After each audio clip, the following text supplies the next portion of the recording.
saya sampai habis kata-kata ya Pak Nixon. Kenapa bos? Ini habis kata-kata ini perlu didengar nih.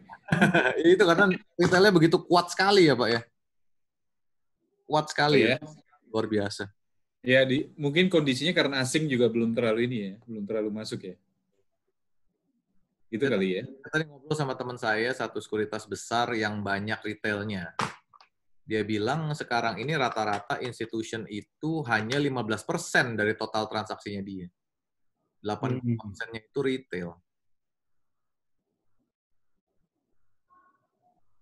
Iya ya, ya karena memang asingnya juga mungkin ya belum balik sih ya bisa dibilang ya.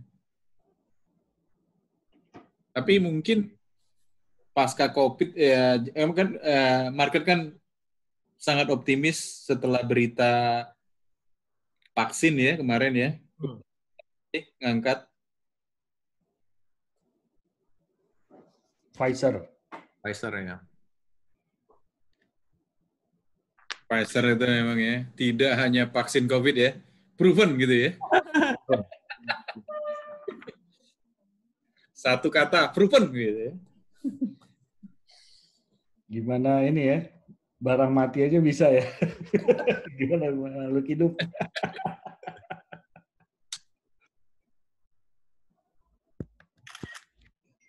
Itu harga-harga yang beredar itu benar nggak sih itu? Ini sekian ratus ribu, giliran Pfizer 2,5 juta, itu benar nggak sih? Wah, saya malah nggak dengar tuh Pak. Ada Pak, waktu itu saya dapat juga tuh baca, ini segini gitu. Pfizer 2,5 juta gitu. Nggak tahu benar apa atau enggak gitu kan. Ya. Saya malah belum dengar tuh Pak. Tapi yang pasti kalau yang imported by the government, mestinya harganya nggak setinggi langit kan Pak? Iya, ada unsur subsidi segala macam lah pasti kan. Buat masyarakat.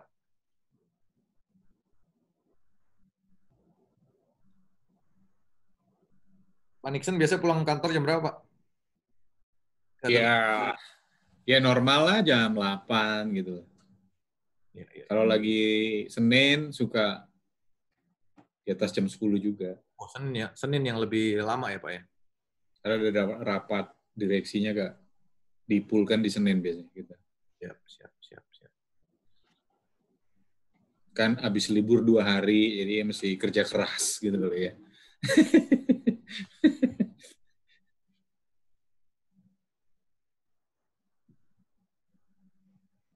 BTN ke depannya oke banget ya, Pak Nixon?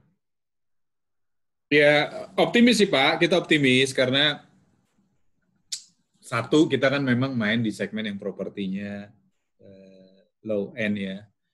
Ya memang yang medium ke bawah, which is memang butuh rumah karena untuk tempat tinggal. Bukan motif investasi. Nah itu demand-nya memang masih banyak. Yang agak berat kan yang 1M ke atas rumah itu marketnya agak berat. Tapi biasanya after crisis sih properti agak lumayan take up ya biasanya. Sebenarnya juga properti sektor juga saya kaget juga lihat angka pre-sales juga tinggi banget, Pak. Saya juga cukup kaget saya. Iya. Ada beberapa developer yang begitu buka ya, memang unitnya juga dibikin dia nggak terlalu banyak, tapi langsung oversubscribe gitu loh. Di hari investor mereka kan suka bikin gathering gitu kan.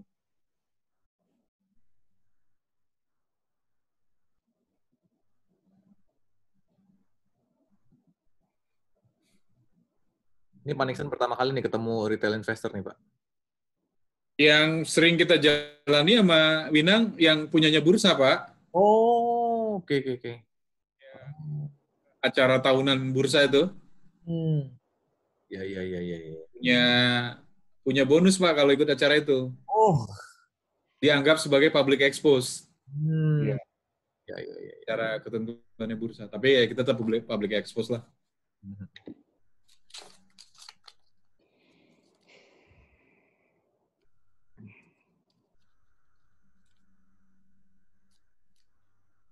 Tahun ini belum ada rasanya yang bursa. Aku kayak nggak inget. Expose udah kan kalau public expose September kemarin. Nggak yang acara dibuat bursa? Kan jadinya Vicon. Kita kan biasanya kan on-site. Kita untuk tahun ini Ikon ya. Semua. Nggak berani juga itunya. Biasanya Jakarta, Surabaya gitu kan. Ya, 3 kota besar lah, Jakarta, Surabaya, Medan biasanya.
Kan izin udah berapa tahun di BTN, Pak?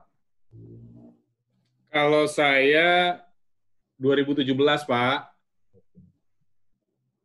Efektif Juli 2017.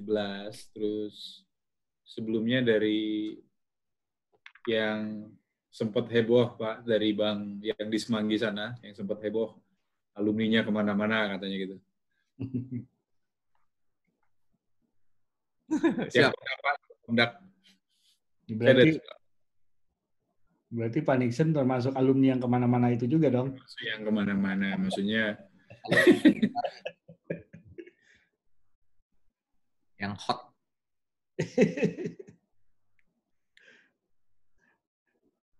Enak banget nih Om Bos Arfan nih sebenarnya.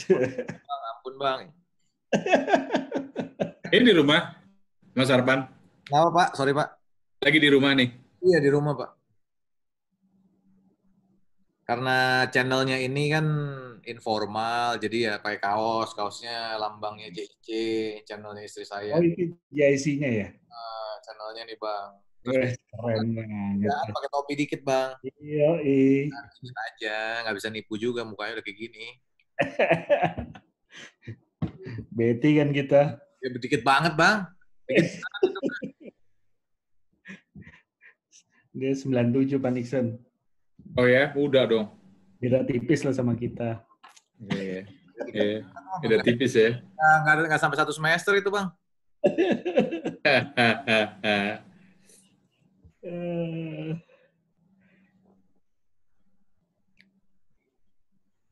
Dari ini juga Nang, Mas Arfan dari ini juga PL juga. Enggak Bang, dari saya ini adik kelasnya Bang Winang di UI Bang. FE. Iya. Kirain dari PL juga. PL tahu artinya apa? Tahu artinya nggak PL? Nggak tahu Bang. Mandu lagu.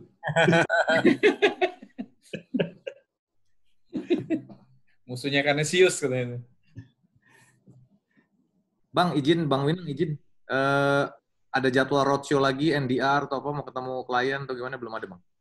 Belum. Ada ya? Gimana Bang dengan ketemu klien dulu tatap muka, sekarang dengan Zoom? Malah bisa jadi lebih sering ya. Karena lebih gampang kan. Dan bisa ketemunya langsung banyak. Karena kalau misalnya yang lokal aja deh. Lokal kan berarti one-on-one meeting gitu ya. Belum lagi kalau di Jakarta kan pindah dari satu kantor ke kantor lain takes time. Jadi sehari itu paling cuman bisa berapa? 3 atau 4. Ya. Dan ini bisa langsung ada 10, lebih dari 10 bisa langsung. Jadi sebenarnya itu malah lebih efektif ya Bang ya dengan Zoom. Kalau dari itunya lebih efektif sih. Siap. Ya nggak capek sih kalau harus ke Singapura, Hong Kong, sama 1 titik lagi juga udah capek banget, Bos. Iya, Pak Nixon kalau NDR ke luar negeri kan Singapura aja bisa satu hari bisa 5 gitu kan. 8, Bos. Nah, makanya dempet-dempet lunch aja di jalan. Ya, lunch di jalan, udah gitu masuk-masuk kantornya juga ribet akses card segala macam gitu ya. Aduh, ampun deh pokoknya kalau apalagi New York enak ya. New York tuh paling banyak itu kalau kita ke New York. Aku nggak ngerti ya, zaman dulu tuh US investor itu agak seneng mortgage, Pak. Nggak tahu nih sekarang nih, setelah ini kita kan belum tahu wajahnya setelah COVID ya. Mereka agak juga mortgage di masa lalu. Jadi kita mesti ke BlackRock, mesti ke Fidelity gitu kan. Sampai Fidelity dan BlackRock, analisnya itu wajahnya masih muda-muda banget gitu kan. Kita udah serius pakai jas gitu kan. Dia cuma pakai kemeja, bahkan kalau ini pakai ini ya apa? Cuman kaos gitu ya. Jadi nggak sesuai kayak di film ya Bang Winang ya? Enggak. Wah, keren-keren pakai jas. Jas gitu kan. Ya, yang keren kita bos yang dari negara jauh. Kita ke pengaruh film, jadi kita soal keren kalau saya enggak. Tapi memang belakangan berapa tahun terakhir kan memang trennya kan lebih casual kan. Ya, lebih casual jauh lah. Jauh lah lebih casual. Segala macem. Saya sih juga kantor dulu sebelum pre-pandemic juga pakai jeans setiap hari, Pak Nixon. Saya rasa presidir saya udah senap juga lihat muka saya yang udah sebel kayaknya, Pak. Dan saya setiap hari. Iya. Dan mungkin ya setelah pandemik ini merubah gaya lagi lah ya udah pasti ya. Iya. Masih ada beberapa yang juga masih full WFH kan? Saya malah dengar ada satu buy side Bang katanya yang mereka berpikir untuk selamanya, bukan tapi flexible working hours. Jadi ke kantor cuma kalau perluan khusus doang gitu ya? Dokumen atau benar-benar mesti ketemu atau gimana? Tapi kalau selamanya ya online gitu ya, menarik gak sih hidup? Ada contoh yang lucu, Pak Nixon, izin Pak. Zaman kakek kita, itu kalau pacaran kan mesti ke rumahnya, Pak. Iya. Betul. Kita gitu ya. Kita udah telepon, Pak. Udah beda kan? Iya. Zaman masih ada setengah surat sih, Bos. Setengah surat. Setengah SMS, udah kombinasi lah kalau gue hidup gue. Nggak tahu ya, nggak tahu ya, zaman kakek kita kan buset nyalinya sangat diuji ya Pak, udah naik sepeda. Dikasih minyak wangi ya Pak Nixon? Ada orangnya nggak ada gitu kan ya. Kalau zaman kita telepon paling cuma digodain kakaknya doang, Pak. Sekarang pacaran online ya? Nah, itulah nggak tahu ya, mungkin semuanya jadi susah tapi. Menyaksikan akad nikah aja sekarang online, bro. Nah, benar. Itu yang kita tidak terbayang di masa lalu. Benar.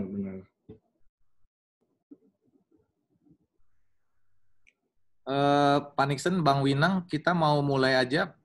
Bang Winang, izin mau share video-video atau apa?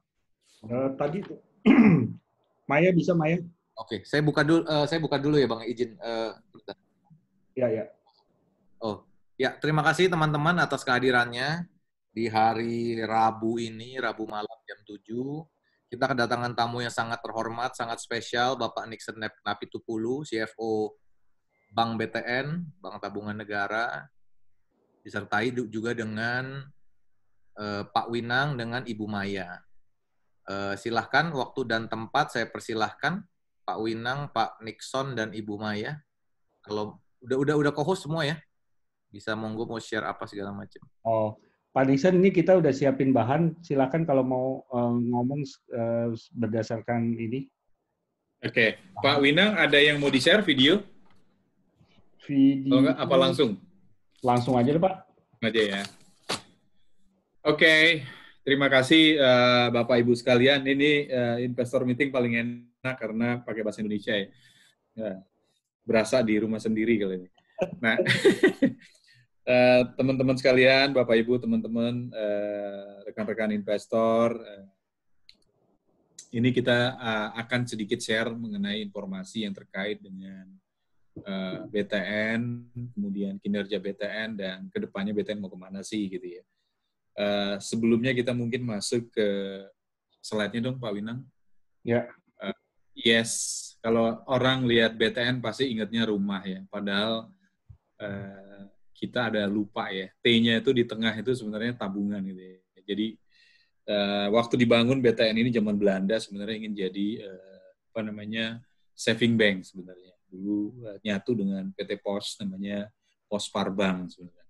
Tapi sejak 43 tahun lalu, zaman era Pak Harto, dia dibelokkan orientasinya atau visinya menjadi bank penyedia mortgages atau KPR di Indonesia waktu itu. Karena memang pada saat itu ada program yang kalau Bapak Ibu ingat, ya kalau saya sebut namanya mungkin udah ketuaan juga ya, Perumnas, ada Perumnas Depok, Bekasi, Perumnas mana lagi itu awal-awal project di zaman ketika masih zaman 43-44 tahun lalu.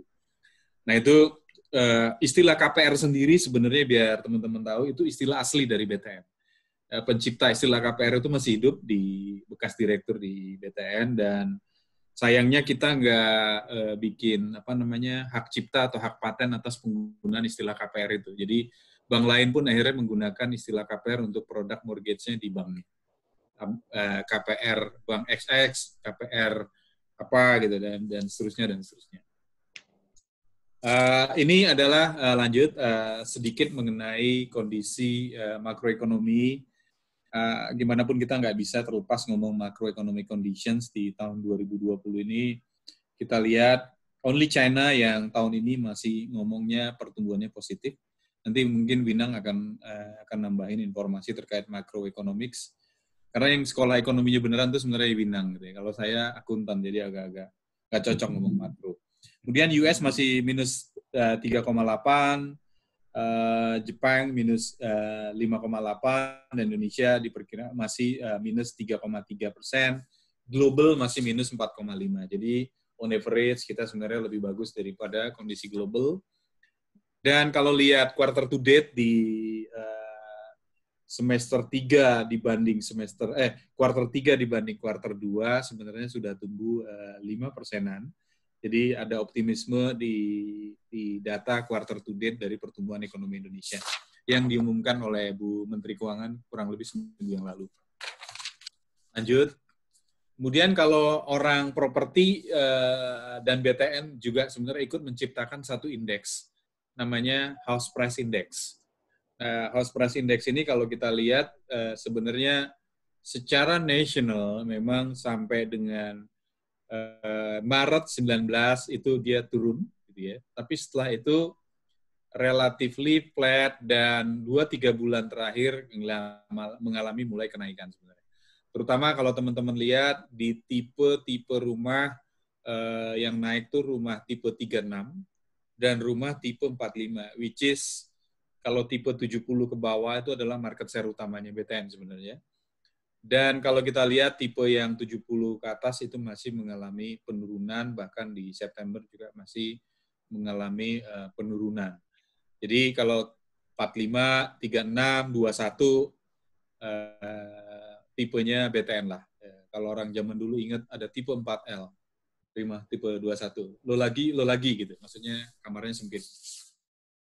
Kemudian kalau kita lihat the growth National House Price Index, ini lumayan sebenarnya, ada growth kurang lebih masih 4,29% year on year dan 1,11 quarter on quarter di quarter 3 2020. Jadi itu optimismenya ada. Dan kalau kita lihat memang Jawa Timur tuh untuk yang tipe 36, 35, 45 itu masih bisa dibilang take up.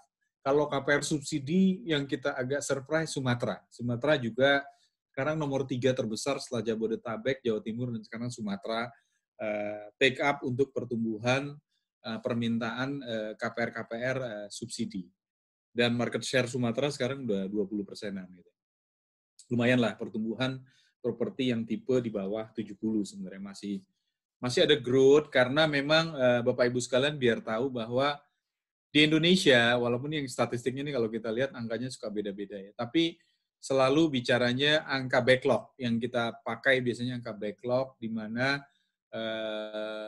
orang yang tidak memiliki rumah berdasarkan tingkat keterhunian dan kepemilikan, yang satu masih 11 juta kepala keluarga, yang satu angkanya 7 juta kepala keluarga, yang belum memiliki rumah, berdasarkan data statistik terakhir. Jadi, orang-orang ini atau keluarga-keluarga ini yang memang sangat membutuhkan rumah dan pada umumnya adalah first home buyer dan pada umumnya adalah yang memiliki atau menginginkan rumah tipe 21 sampai tipe 45 majority kebutuhannya. Sehingga bisa dibilang real demand untuk perumahan masih terjadi di sana sebenarnya.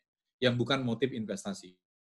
Yang benar-benar untuk dihuni, dimiliki dan dihuni. Jadi ini yang memang masih jadi marketnya BTN. That's why kita kemarin waktu COVID, nanti ada datanya, sales kita sebenarnya mulai take up setelah Juni. Kemudian kalau kita lihat kinerja, lanjut Pak Winang, kinerja Q3 2020, kalau kita lihat bahwa ada beberapa key takeaways yang bisa dilihat dari sini. Yang pertama adalah bahwa kita melihat bahwa asset quality kita semakin membaik. Net NPL, saya ngomongnya net, itu 2,26. Itu sudah jauh lebih membaik dibanding Desember lalu. Kalau teman-teman ingat bahwa di Desember kinerja BTN memang drop, memang ketika ada pergantian manajemen di bulan November, kita sepakat untuk melakukan beberapa koreksi atau adjustment atas kualitas NPL yang terjadi di BTN pada saat itu, dan saat ini net NPL-nya udah 2,26. Kemudian di sisi lain kami juga udah memperkuat coverage ratio. Coverage ratio itu adalah rasio cadangan yang kita bentuk dibanding NPL. Jadi kalau 111 itu artinya kalau ada NPL 100, cadangan yang udah kita bentuk 111. Itu artinya udah lebih dari 100% dari NPL yang terjadi. Artinya cadangan kita sudah bisa menutupi NPL. Kemudian dari liquidity ini juga menarik ya.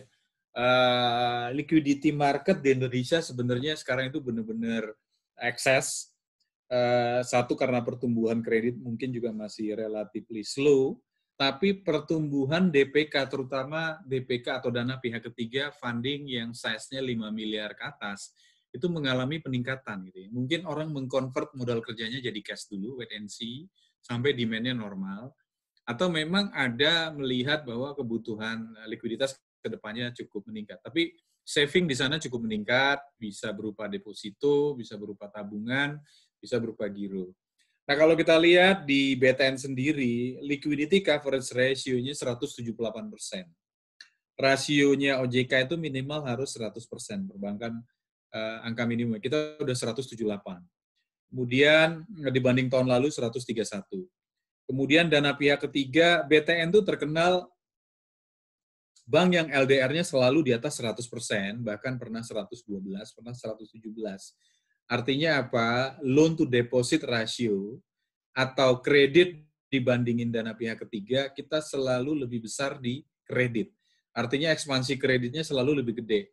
Sehingga selama ini kita tutupi pakai isu securities atau surat berharga, atau bilateral loan, atau nerbitin bonds, atau nerbitin subdebt. Itu yang selalu kita lakukan. Nah, sejak September kemarin, kita udah turun ke 93%, which is artinya emang excess liquidity kita besar, sehingga deposit udah lebih besar daripada loan. Bahkan di Oktober sudah 88%. Artinya, in terms of liquidity kita sangat strong hari ini.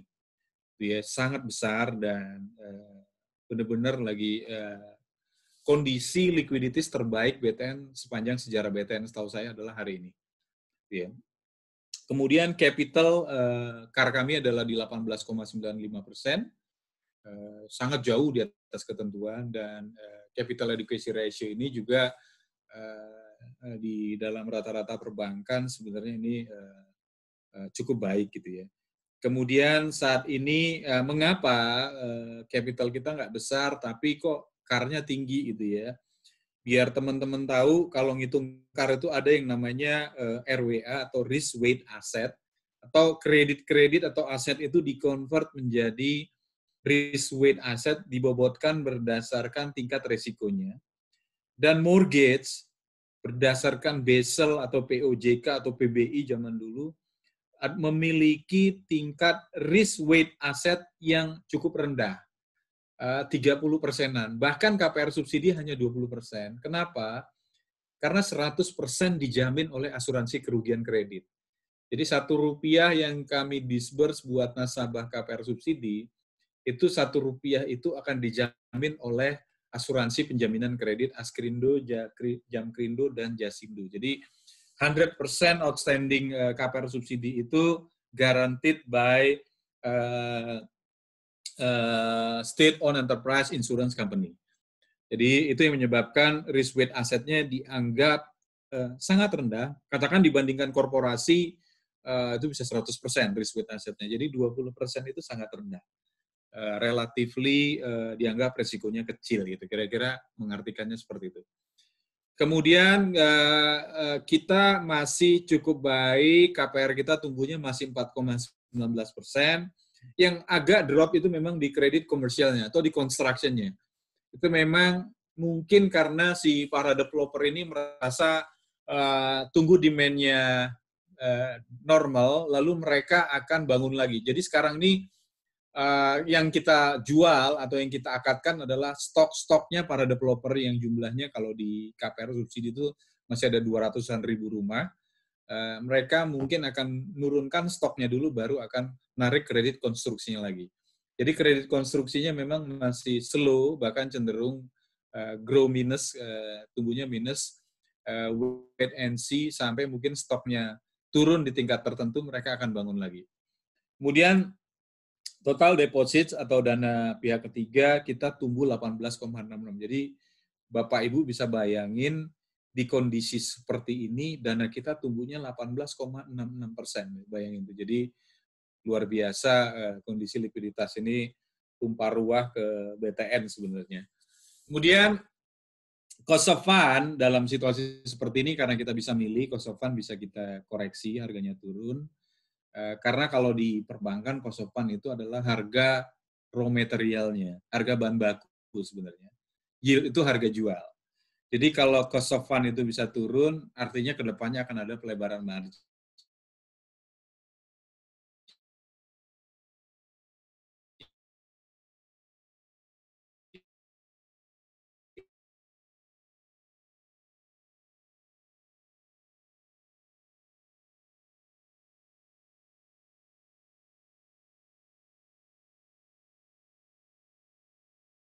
Dengan memang reference rate dari BI rate-nya turun market, dan kita lakukan juga bersamaan dengan penurunan time deposit. Juga saat yang sama kami juga lakukan penurunan atau menegosiasi bilateral loan kami cost-nya, dan beberapa kemarin bonds jatuh tempo, kita ada 5,3 triliun tahun ini bonds jatuh tempo, kita hanya menerbitkan 1,5 dengan bunga yang turun 125 sampai 150 basis point ketika dibandingkan bonds yang jatuh tempo itu. Jadi harga yang kita terbitkan jauh lebih murah. Ini juga menyebabkan cost of fund kami secara total turun 70 basis point. Lanjut. Kemudian I think mungkin teman-teman lebih senang dengarnya ini, profit tumbuh 39,72%. Bottom line-nya tumbuh seperti itu, dan mudah-mudahan ini akan berlanjut ya sampai ke depan. Based on our RBB yang kami akan kami submit sih, tumbuhnya tahun depan mudah-mudahan jauh lebih tinggi lagi dari ini. Kemudian operating profit juga tumbuh 37%. Nah, jadi teman-teman biar ngerti juga, selain lihat net profit, teman-teman mesti lihat yang namanya operating profit atau provision operating profit, jadi laba sebelum cadangan. Karena semua bank sekarang membentuk cadangan besar, sehingga mesti dilihat kemampuannya untuk menghasilkan operating profit istilahnya. Jadi benar-benar real terjadi, kita masih tumbuh 37%. Gitu ya, bukan karena mainin pencadangan. Ya, cost to income ratio itu benar-benar drop. Memang ini kita diuntungkan juga, turun dari 58 ke 55. Kita akan dorong tahun depan mendekati angka 50%. Nah, ini salah satu yang paling merubah adalah online. Perjalanan dinas menurun, training semuanya pakai online, akomodasi, kos-kos yang berbau akomodasi itu bisa kita turunkan drop. Sehingga cost to income ratio-nya benar-benar turun. Dan mudah-mudahan benar Pak Arfan, ini menjadi budaya baru ya. Jadi training tidak harus ke classroom, tapi juga bisa memang online. Kemudian juga kita benar-benar melakukan satu perubahan yang besar di BTN sejak tahun lalu, yaitu mencentralize proses procurement-nya. Selama ini kan kita kasih kekuasaannya di cabang, kemudian ini kita tarik semua ke pusat, sehingga more centralized pasti more efficient. Beli kertas 1 rim dengan beli kertas 100.000 rim, harganya pasti lebih murah 100.000 rim. Jadi logik itu yang kita pakai sehingga kita benar-benar mereduce our cost gitu ya. Kemudian yang paling berubah lagi, sekarang kita tidak melulu dulu senangnya sewa gitu ya. Dengan adanya PSAK 73 yang baru, sewa itu bisa menjebak cost juga. Jadi kadang-kadang keputusan beli malah lebih baik sekarang dengan adanya PSAK 73. Contohnya kita kalau sewa kantor misalnya, kalau dulu kita selalu sewa bukan beli karena nggak ada gunanya beli dari sisi PSAK. Nah sekarang dengan PSAK baru, ternyata sewa itu cost-nya lebih mahal. Gitu ya. Karena kita akui juga sebagai aktiva lain-lain, walaupun itu sewa, kemudian dari sisi perhitungan ATMR dan KAR itu juga bobotnya 100%, jadi agak merugikan gitu ya, in terms of perhitungan ROE di belakang hari. Jadi kita melihat bahwa keputusan beli saat ini not bad kalau untuk fixed asset, not bad. Lanjut. Kemudian, again kita masih yakin bahwa penurunan cost of fund ini akan berlanjut dan mudah-mudahan memang suku bunga ini benar-benar udah equilibriumnya di sana ya. Kita harapannya gitu ya. Jadi ya memang Indonesia benar-benar memasuki rejim bunga yang murah dengan BI 7 days reverse repo yang sekitar 4% dan beberapa bulan ini berhenti di 4%, which is zaman dulu kita nggak pernah kebayang BI 7 days reverse repo itu 4%. Ini memang mudah-mudahan menciptakan bunga yang lebih murah ke depannya dan sehingga ini benar-benar mereduce cost of fund perbankan. Dan dengan adanya efisiensi itu juga diharapkan menurunkan suku bunga KPR ke depannya sehingga dengan margin yang sama daya beli perumahan itu naik. Itu harapannya. Kemudian kita juga masih yakin cost of fund itu akan kalau lihat angka mantumannya, DPK kita sebenarnya udah di bawah 5%, udah 4,98%, which is compare to bank lain sebenarnya masih agak mahal, jadi masih ada room improvement yang besar, dan angka ini tahun depan kita akan turunkan lagi di bawah 4,5% untuk cost of fund DPK, jadi masih ada ruang pelebaran net interest margin ke depannya. Kemudian lanjut, ini adalah yang menyebabkan kenapa kami bisa menurunkan cost of fund. Kalau liquidity-nya nambah dengan LDR yang rasionya turun, artinya liquidity nambah, itu artinya kita bisa milih mana yang murah dan bisa exit yang mahal. Itu enaknya kalau likuiditas lebih. Ya, jadi logiknya seperti itu. Nah, sebelah kanan menunjukkan liquidity coverage ratio 178% dan sebagainya. Kemudian lanjut, mungkin teman-teman juga mau dengar ini. Ini situasi terakhir disbursed mortgages. Cuma nih Wina nggak menampilkan angka total kredit, ini hanya disbursed mortgages saja. Kalau teman-teman lihat, Maret sebelum Indonesia mengumumkan ada pasien pertama COVID, masih 1,68. Ini udah diumumkan di Maret ada pasien awal COVID per month. Di September 20 sudah melebihi angka ketika sebelum COVID.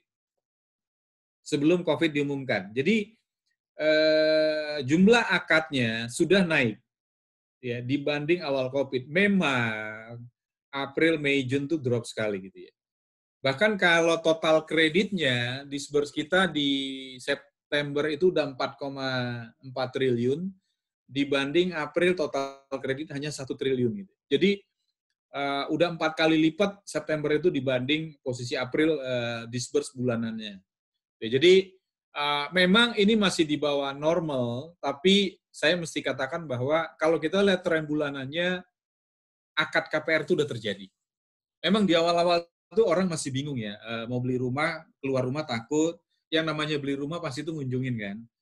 Orang masih takut ngunjungin rumah mau dibeli, mau akad juga, notaris itu juga masih pada takut, karena majority notaris itu perempuan.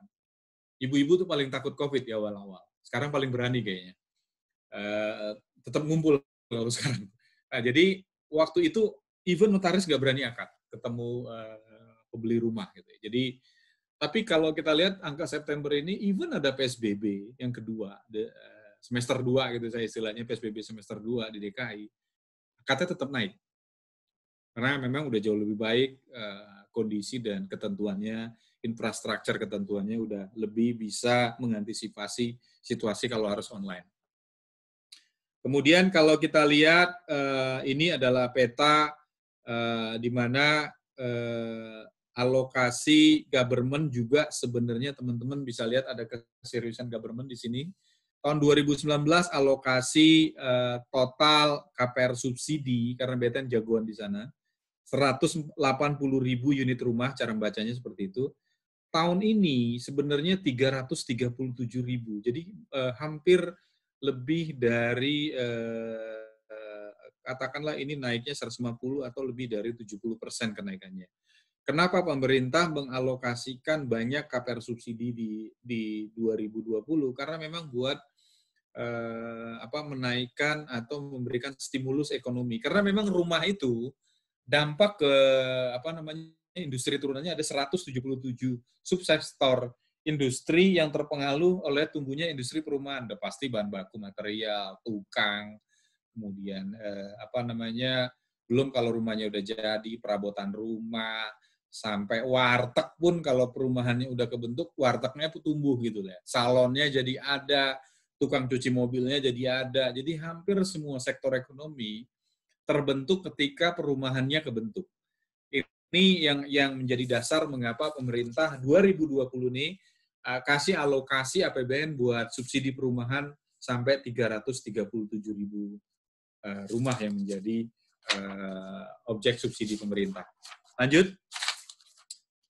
Itu dari sisi, kemudian dari sisi perubahan bisnis proses yang ada di kami, yang pasti kami juga berusaha, problemnya BTN di masa lalu adalah funding.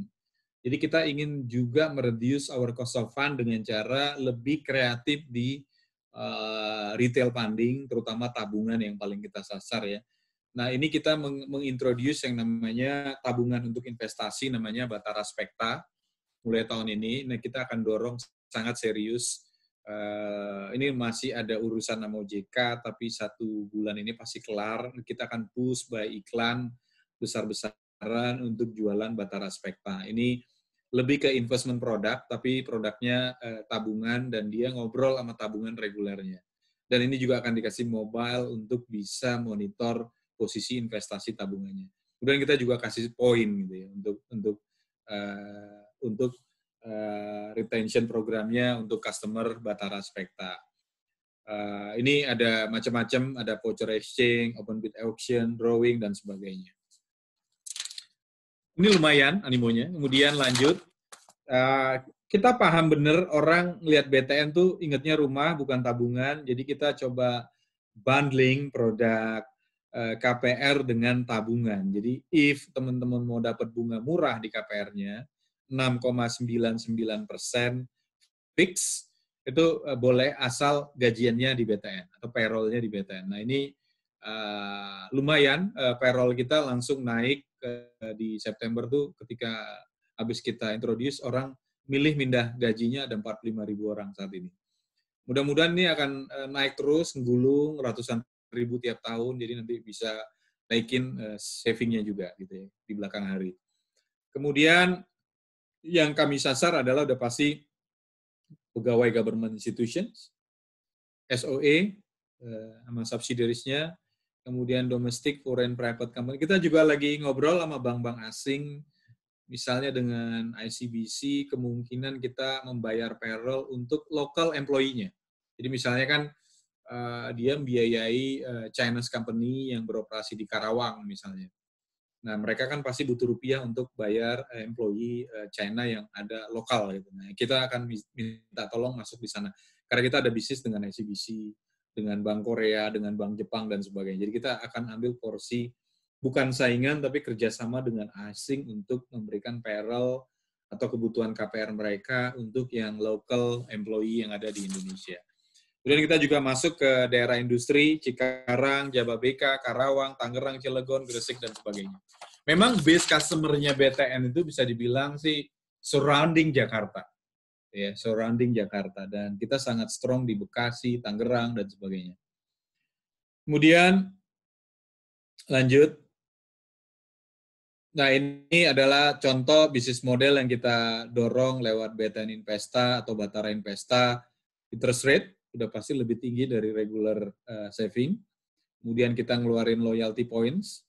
Kemudian ada product differentiation dengan cara kita memisahkan untuk produk yang invest dengan yang buat transaksi. Dan itu automatically ngobrol nanti dua rekening itu. Juga bisa dimonitor pakai online, HP. Kemudian ada flexibility. Dia katakanlah mau investment saving di nilai tertentu, sisanya buat transaction. Kemudian ada transaction facility, bisa auto sweep dari regular ke Investa, Investa ke regular, dan seterusnya. Lanjut, ini kita juga, ini karena COVID ya, kita jadi semakin mikirin dunia digital.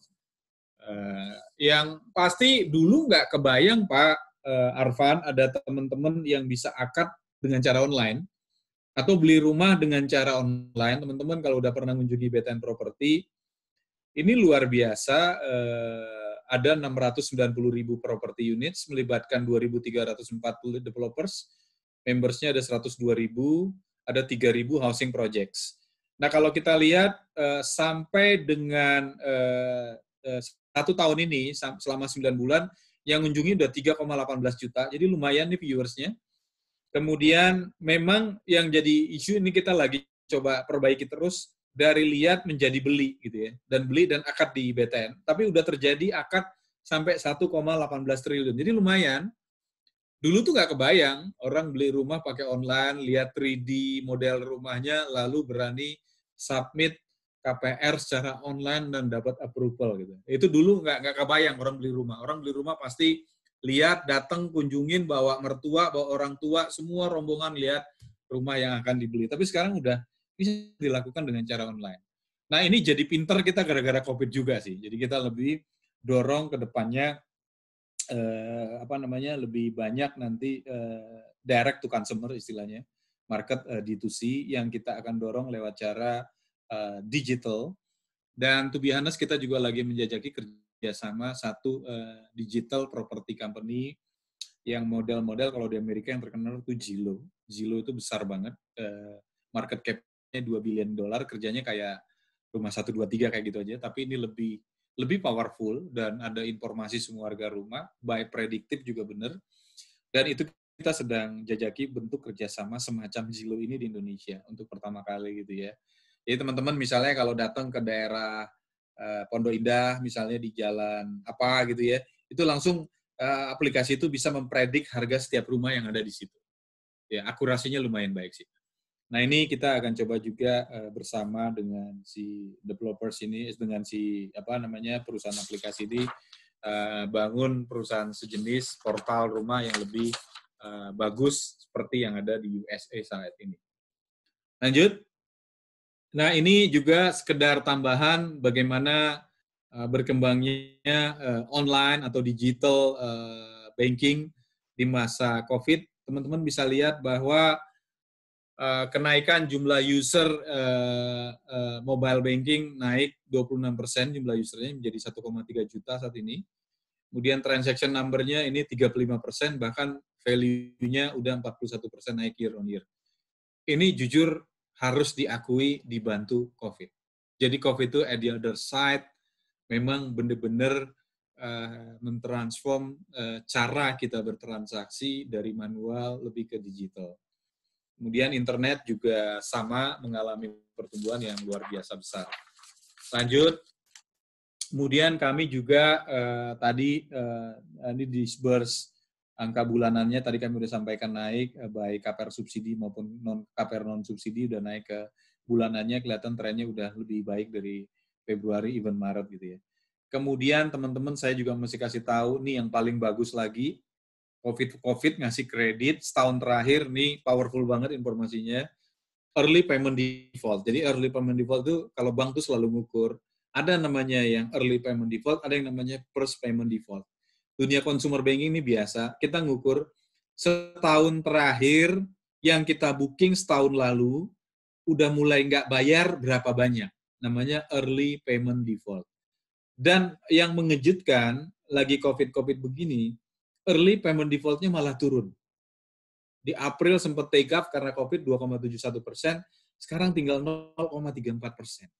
Jadi setahun terakhir, dari sebesar 100% yang kita disburse, hanya 0,34% yang mengalami gagal pembayaran awal di selama setahun terakhir. Dan ini akan mempredik kualitas kredit ke depannya sebenarnya.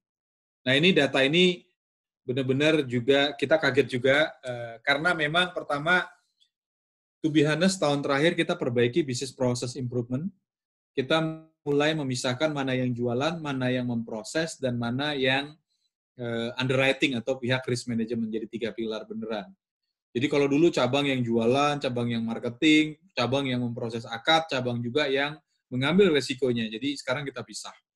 Sehingga memang dengan perbaikan internal control ini, early payment default-nya benar-benar turun. Dan ini akan menggambarkan our NPL di masa depan pasti juga akan turun dengan penurunan rasio ini.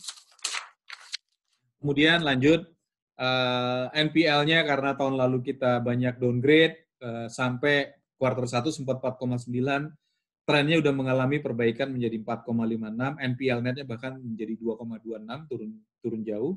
Coverage at the other side kita naikkan, bayangkan tahun lalu cuma 50%, sekarang udah 111. Jadi teman-teman pasti, oh pantesan labanya turun. Yes, because we try to giving the additional cadangan sampai dengan third quarter di 2020 ini. Jadi benar Pak, 2020 adalah kita benar-benar fixing the problems dan sudah membentuk cadangan yang cukup baik, and we hope NPL akan semakin turun, lebih agresif penurunan NPL-nya di masa yang akan datang. Lanjut, ada tinggal beberapa slide lagi. Kalau kita lihat financial highlight, secara umum aset kita tumbuh 12,89%, lagi situasi COVID lumayan bagus. Deposit kita memang kredit tadi saya bilang tumbuhnya minus. Justru teman-teman investor pasti merasa ya kalau terlalu tumbuh tinggi juga pasti kalian teman-teman pasti khawatir ya, kok Bang berani banget. Tapi again Pak, yang minus ini sebenarnya faktornya dari commercial side. Kalau di KPR subsidi masih tumbuh 4-5%. Kemudian total deposit tumbuh 18%, profit tumbuh 39%.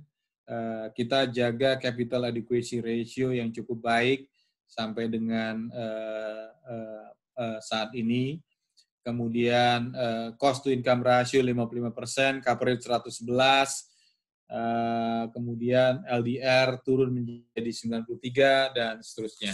Rasio-rasio yang mungkin nanti bisa di-share atau teman-teman juga bisa dapatkan. Kemudian ini adalah pertumbuhan detail dari kredit. Teman-teman bisa lihat bahwa subsidized tumbuh masih cukup baik, 4%-an. Kalau dilihat memang yang tumbuh minus adalah sebenarnya yang non-housing, yang bukan core kami gitu ya. Nggak apa-apa, tapi kita merasa bahwa after vaksin ini udah pasti yang non-housing juga pasti akan tumbuh lagi. Lanjut, mungkin di daerah deposit, teman-teman bisa lihat bahwa memang kita lihat bahwa saat ini komposisi dana tabungan mahal atau prime saving itu komposisinya kita turunkan, justru yang lebih hidup sekarang adalah yang reguler yang kostopannya lebih murah. Jadi memang kita agak pangkas jumlah tabungan prima karena memang terlalu mahal buat kami, jadi kita lebih berani untuk main dorong yang di transaction banking atau yang di regular saving. Kemudian lanjut lagi, capital tahun terakhir tumbuh dari 16,88 ke 18,95, cukup kuat. Salah satunya adalah karena memang di awal tahun ini we lucky ya, kita di awal tahun issue 300 juta US dollar junior global bonds, yaitu junior global bonds bank di Indonesia yang pertama kali diterbitkan di Singapura maupun Hong Kong, dan waktu itu yang mesen sampai dengan 4 billion US dollars. Jadi kebayang ya, hampir 60 triliun, kita cuma nerbitin 300, tapi yang subscribe sampai 4 billion US dollars. Bukan karena kita pinter, tapi memang beruntung aja ya. Ini sebelum COVID Januari. And then di March, market drop banget. Jadi we are lucky, nerbitin pada saat itu dengan bunga yang jauh lebih murah dibandingkan satu bank besar nerbitin senior bonds, bunganya di atas junior global bond kami. Ya, memang we are lucky aja sebenarnya. Itu Pak Arfan, mungkin summary dan highlight kinerja BTN, and then I think we can go move into the Q&A kali Pak, Q&A session. Siap, terima kasih atas penjelasannya, sangat baik sekali Pak Nixon. Pertanyaan pertama nih Pak Nixon dari teman-teman. Strategi BTN untuk mengantisipasi kenaikan NPL rasio, terutama setelah program restrukturisasi kredit selesai. Ini dijawab dulu atau dikumpulin dulu Pak? Boleh jawab dulu satu Pak. Oke, saya jawab ya. Satu, OJK sudah mengeluarkan sinyal relaksasi akan diperpanjang setahun lagi. Tapi kami di dalam udah lakukan stress test internal. Yang pertama adalah kita kreditnya itu 70% lebih sebenarnya di KPR. And dari 70% itu 85% adalah fixed income. Fixed income, which is yang agak berisiko sebenarnya yang 15%, yang wira swasta. Gitu ya, yang terganggu karena bisnisnya oleh COVID. Nah, ini yang dari 15% ini juga kita udah stress test kemungkinan mereka kemampuan bayarnya sampai Maret. Dan kita udah hitung berapa persen yang mungkin akan default dari yang kita restruct sampai dengan posisi hari ini. Dan kemungkinan besar tahun depan ada sebagian yang benar-benar real kita downgrade,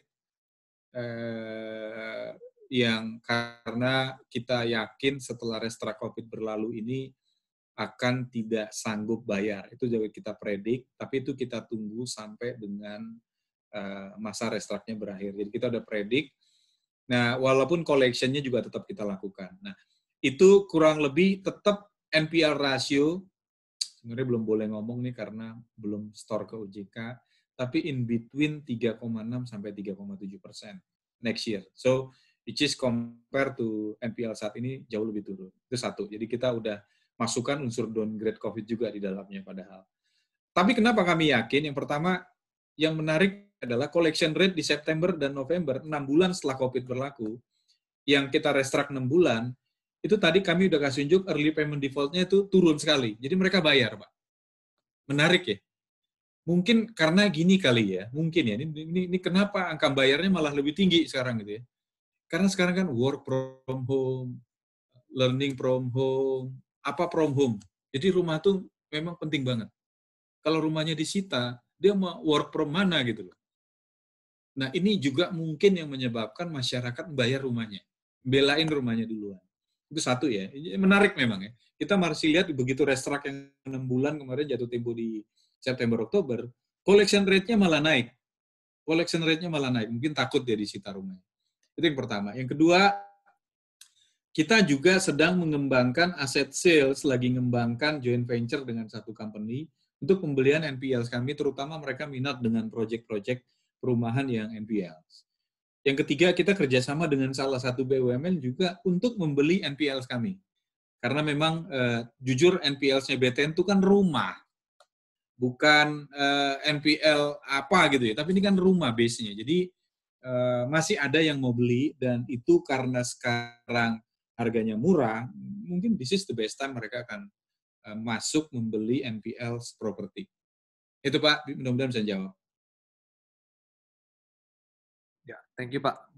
Pertanyaan selanjutnya, mortgage disbursement untuk Oktober November dan kedepannya nih Pak Nixon untuk tahun 2021, asumsi kan vaksin sudah semakin dekat ya. Apakah mortgage disbursement di tahun 2021 akan jauh lebih tinggi daripada yang dicatatkan, for example, per September misalnya?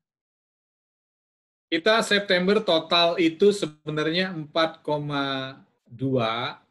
Oktober itu setahu saya 4,4 sampai 4,5 triliun per bulan.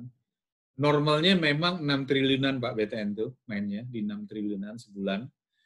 Memang kita yakin bahwa di kuarter kedua itu udah balik ke angka 6 triliun per bulan. Itu kita yakin berdasarkan pertumbuhan di Agustus, September, dan Oktober ini. Agustus itu 3,8, September itu 4,2, Oktober itu udah 4,4 sampai 4,5. Jadi kalau kita lihat tarik datanya, November rasanya dari pipeline yang ada 5 triliunan. Desember ini kita masih bingung karena ada libur panjang, biasanya hari untuk akad agak kepotong. Tapi kita akan buka akad tetap berlangsung di hari libur, biasanya Desember itu peak ya.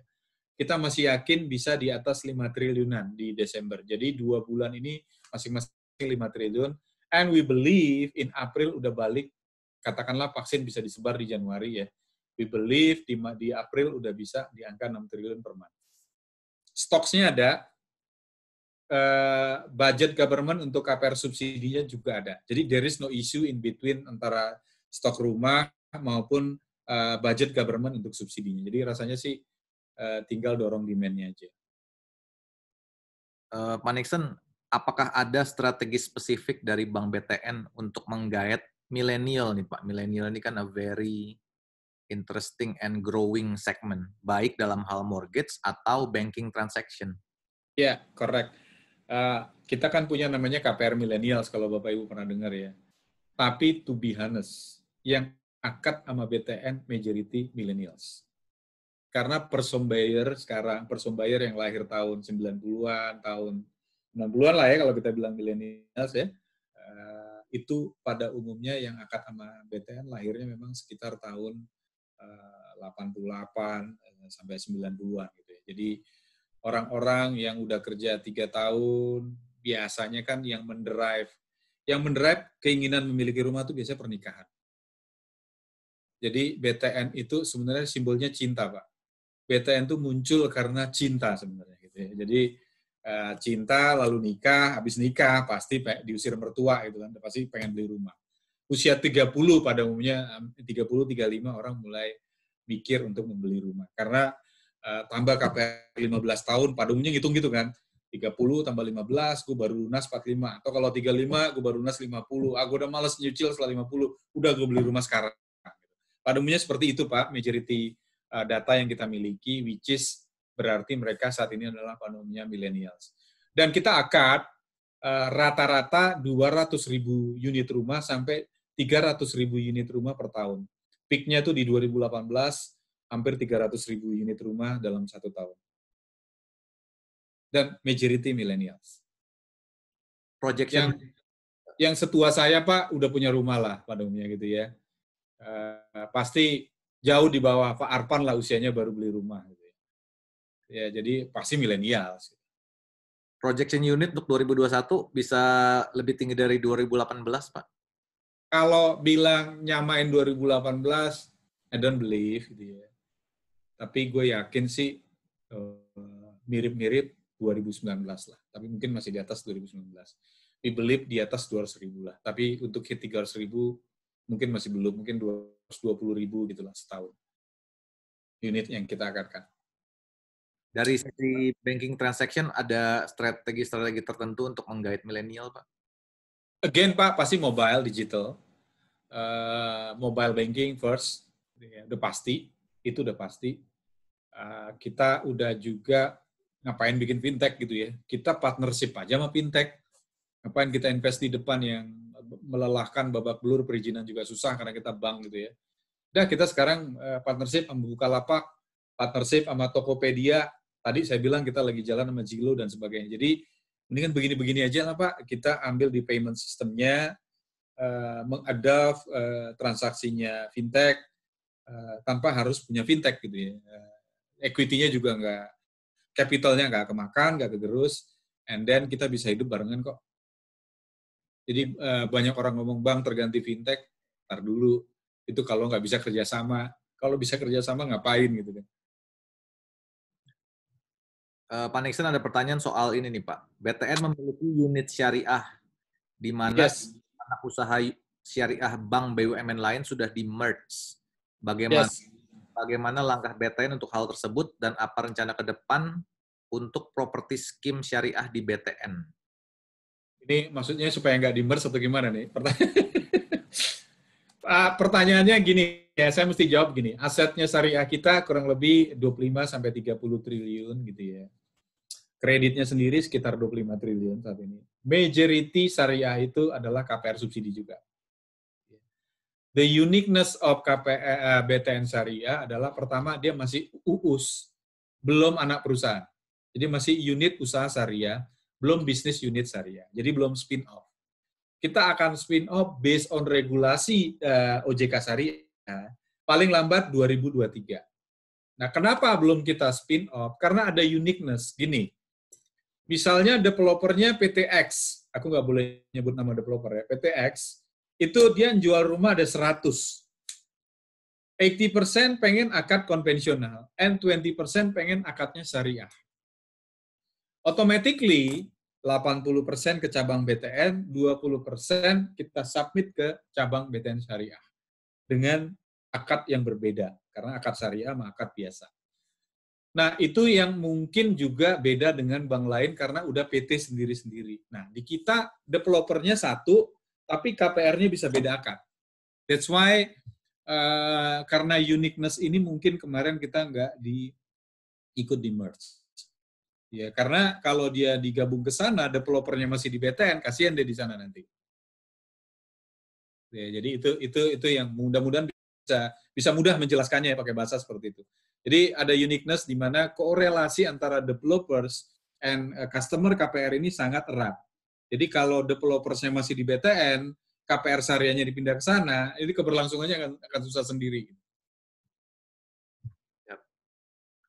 Tanya selanjutnya Pak Nixon. Dengan adanya program dari pemerintah untuk menyediakan rumah bersubsidi, apakah nantinya porsi pembiayaan akan diberikan ke BTN? Berapa besar potensi KPR bersubsidi ini? Bagaimana strategi persaingan dengan bank lain yang akan masuk ke segmen yang sama? Sebenarnya KPR subsidi kan dari zaman Perumnas dulu ya, tapi saya mesti share ke teman-teman, market share kita di KPR itu 38-40% gerak-gerak di sana. Ini karena bank lain KPR lagi jatuh, mungkin kita mendekati 40 sekarang. Saat ini KPR subsidi, khususnya KPR subsidi, market share kita di in between 89-91% Pak biasanya. Jadi we are dominant player in the KPR subsidi. Why? Saya mesti jelasin juga. Menariknya ini 90% of application of KPR subsidi came from developers. Developers ini pada umumnya adalah developersnya BTN. Jadi kita maintain di developersnya sebenarnya. Nah, maintain developers ini juga adalah, jangan bayangin kayak developers yang gede-gede yang ada di Jakarta. Developer KPR subsidi ini adalah developers yang small, medium enterprise, yang bangun rumah 100 unit, 50 unit. Dan mereka ada 6.000 developers di seluruh Indonesia. Dan mereka historically kerjasamanya BTN, bahkan dari ayah mereka sebenarnya udah jadi developers. Itu yang mungkin membedakan dengan bank lain. That's why we are very dominant in this field. And 90% of the mortgages came from the developers, the applications. Ada strategi-strategi tertentu, Pak Nixon, untuk di luar Jawa atau kota-kota baru, the emerging cities? Nah, saya juga mesti sampaikan bahwa KPR subsidi tidak tumbuh di tengah kota. di daerah rural. Kalau Jakarta yang terdekat tuh Cikarang, Purwakarta, kayak gitulah. Karena memang rumahnya tanahnya 70 meter sampai 100 meter. Memang di daerah tertentu ada yang 60 meter, tapi di daerah tertentu juga ada yang batas minimalnya 100 meter. Harga rumahnya dipatok oleh pemerintah, materialnya dipatok, ukurannya juga dipatok. Kemudian saya mesti sampaikan bahwa yang tadi saya sampaikan, tumbuhnya sekarang yang paling dahsyat justru di Sumatera. Is a new emerging marketnya BTN. Kemudian BTN juga sangat dominan di KPR yang antara subsidi sampai 500 juta. Subsidi itu 150 sampai 160 juta. Itu juga kita sangat dominan. Nah, kita agak loose di market yang di atas 500 juta memang. Karena memang tuh biasanya mainnya ke yang agak biru-biru sana, Semanggi maupun yang di daerah Bundaran HI sana. Jadi kalau yang 500 juta ke bawah memang we are very dominant player di sana dan pada umumnya adalah di luar Jakarta atau di luar Surabaya. Kalau Surabaya tuh Gresik, Sidoarjo, kayak gitulah. Jangan bayangin adanya di kota Surabaya, nggak ada KPR subsidi di sana. Nah, yang ketiga, kita lagi bangun, ini contoh, kita lagi jalan bareng sama Perumnas, kita akan revitalisasi misalnya Klender. Kita lagi bersama mereka untuk revitalize the Klender, untuk bangun 12 tower yang lebih tinggi gitu ya, dengan lebih modern. Itu juga nanti di-finance oleh BTN. Termasuk juga mungkin tower-tower yang lain. Jadi kita akan bangun juga yang high-rise, tapi high-rise ini hanya yang di daerah transit-oriented development. Pada umumnya depan stasiun kereta api. Kayak Klender itu ada 2 stasiun. Kemudian yang laku kemarin tuh punyanya Perumnas yang di stasiun Tanjung Barat. Itu juga laku banget. Ya, jadi ternyata transit-oriented development kalau yang high-rise itu masih laku. The rest, marketnya berat. Jadi apartemen yang laku tinggal yang di daerah station. Itu Pak juga strategi kita untuk kaum millennials terutama dan urban. Kaum urban yang ke Jakarta, kan anak muda nih sekarang beli rumah di Jakarta susah. Jadi kita akan menawarkan yang 11 station dengan cara membangun high-rise yang harganya 500 jutaan sampai 800 jutaan bersama Perumnas terutama. Paling banyak Perumnas, kemudian anaknya karya-karya. Pak Nixon ada ini nih Pak pertanyaan. Bagaimana rencana kerjasama BTN dengan perusahaan properti dari Jepang yang muncul di berita kemarin? Nah itu juga, ini yang jadi piloting tuh Perumnas Klender terus, ya jujur aja ya. Di-finance oleh Jebik itu bank pembangunan Jepang. Dia sangat interest untuk masuk, kan di Jepang orang udah nggak nambah rumah Pak. Generasi mudanya udah lebih sedikit daripada generasi tuanya. Jadi mereka move ke Jakarta banyak banget sekarang. Ada IDA, ada Panasonic Home, ada Toyota Land, ada Daiwa House dan sebagainya. Itu udah move ke Jakarta sekarang banyak. Mereka kalau di Malaysia udah lama bangun rumah, bahkan kalau di Malaysia mereka main di middle up. Karena anti gempa dan lain sebagainya. Kualitas strukturnya juga bagus kalau developer Jepang.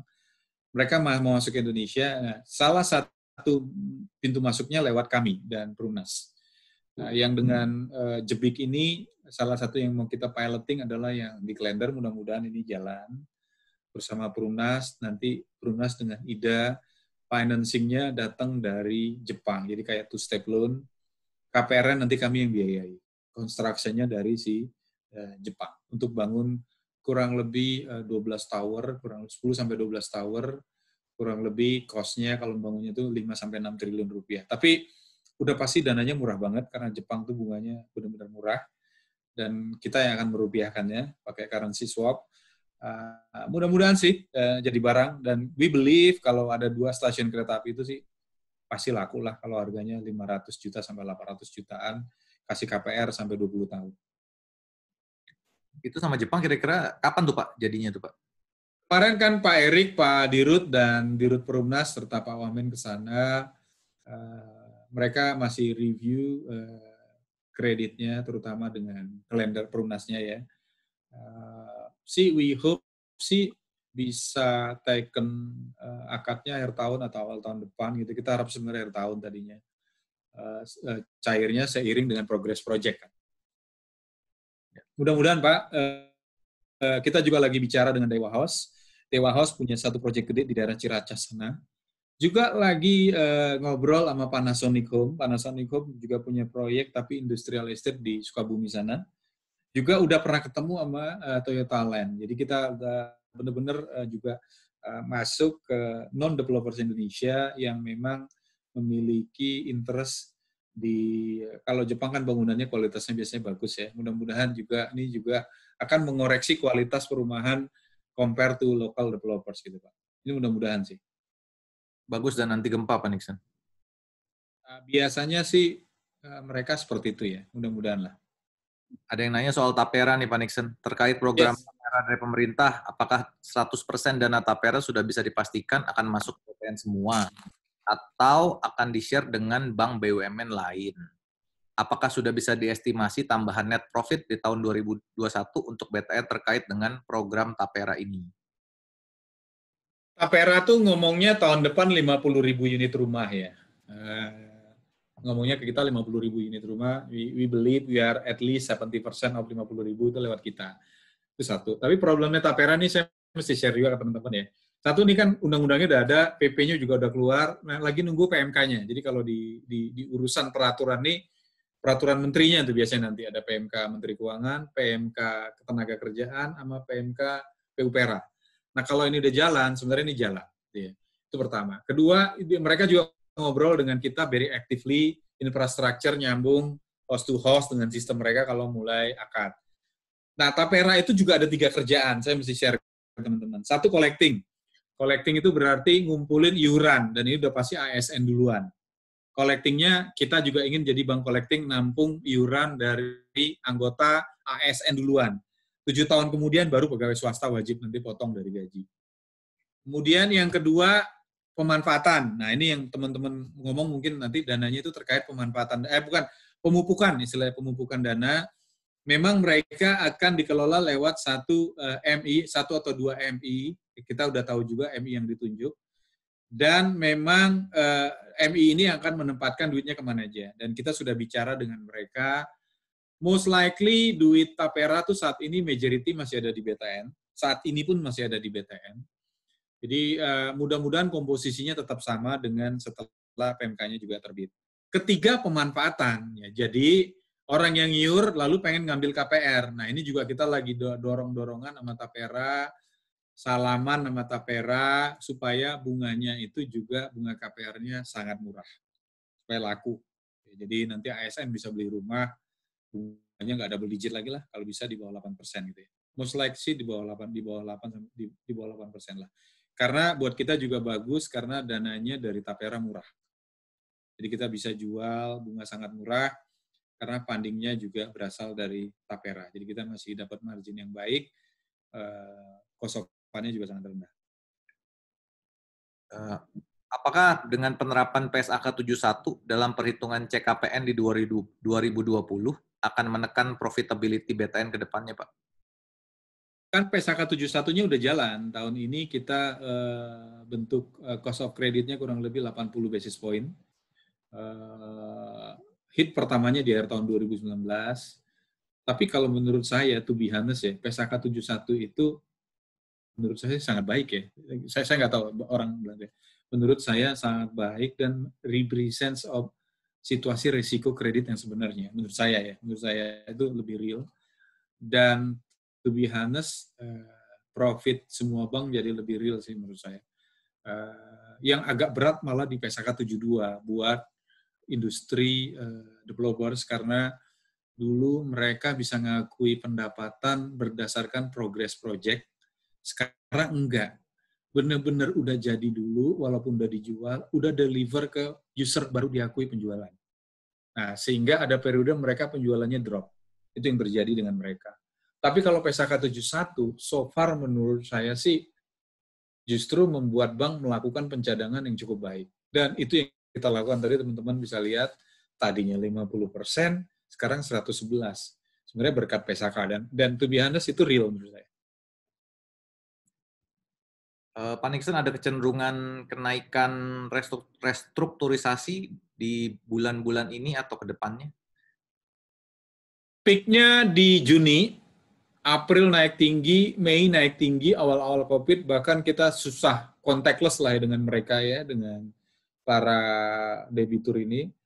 Tapi restruct di Oktober udah jauh-jauh menurun.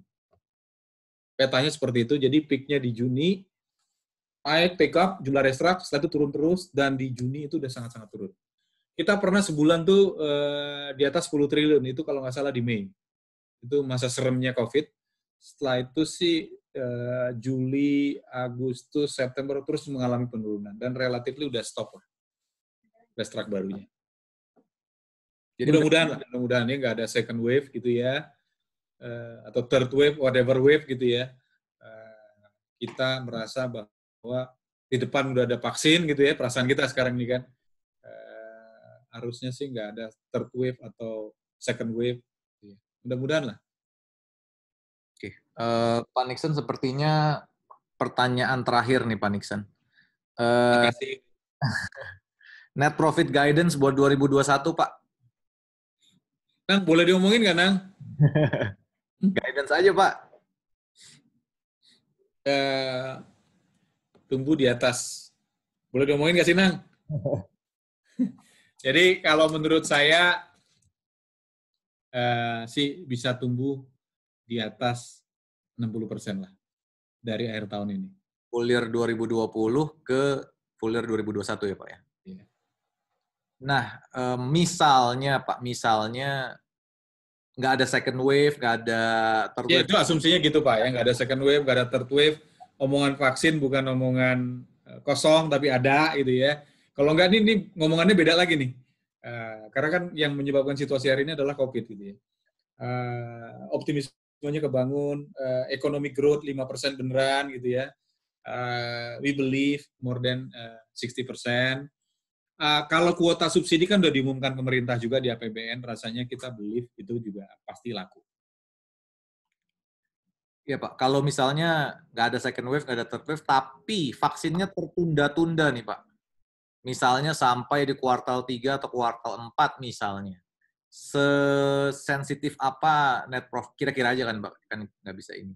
Kira-kira range-nya itu bisa swing sampai ke berapa ya Pak ya? Kalau teman-teman lihat kan sekarang nih September ini aja sama Oktober sebenarnya kan masih COVID, tapi jumlah akad naik. Agak nekat-nekat dikit sih akhirnya orang-orang tuh saya lihat ya. Pakai masker, tapi tetap akad lah gitu lah. Karena memang butuh rumah sebenarnya. Rumah itu is kebutuhan pokok kan. Kita dulu kecil diajarin tuh Pak. Tuh kalau SD-nya sama gue nih ya, sandang, pangan, papan gitu kan kita diajarinnya. Papan adalah kebutuhan pokok. Jadi rumah itu mandatory. Nah menurut saya sih kalau asumsi vaksin ini telat, saya yakin pasangan muda ini tetap akan beli rumah Pak. Karena kan customer kami adalah customer yang person buyer, bukan customer yang beli rumah untuk investment. Itu yang convert ke cash itu yang itu semua.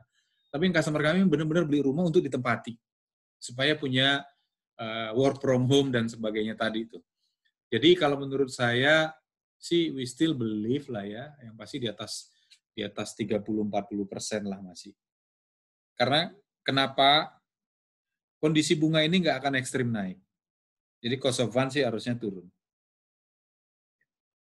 Untuk net profit guidance quarter 4 juga positive growth dibanding quarter 3 ya Pak ya? Yes. Kalau lihat sampai Oktober, yes. Siap. Gue nggak perlu sebut angka karena belum boleh, tapi yes. Gitu ya. Bang Winang ada yang perlu ditambahin? Pak Nixon ada yang perlu ditambahin lagi?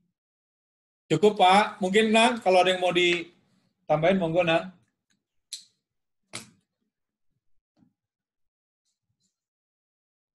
Oh. Bang Winangnya muted. Nang, mute Nang. Unmute Nang. Unmute.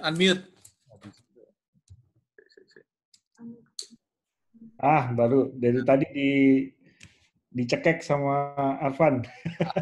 Itu juga rada gatek soalnya Bang. Ya, saya rasa ini aja udah lengkap dari Pak Nixon.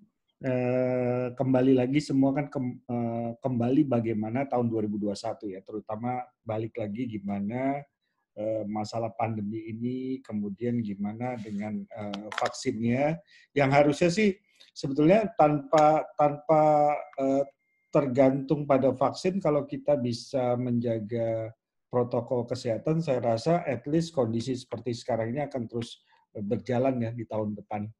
Memang dengan adanya vaksin akan lebih baik lagi, lebih cepat lagi. Yang penting sekarang tuh sebetulnya membangun membangun kepercayaan masyarakat untuk spending, ya. Karena kalau tadi dilihat mengenai likuiditas, nggak cuma di BTN, di bank lain juga likuiditasnya berlimpah.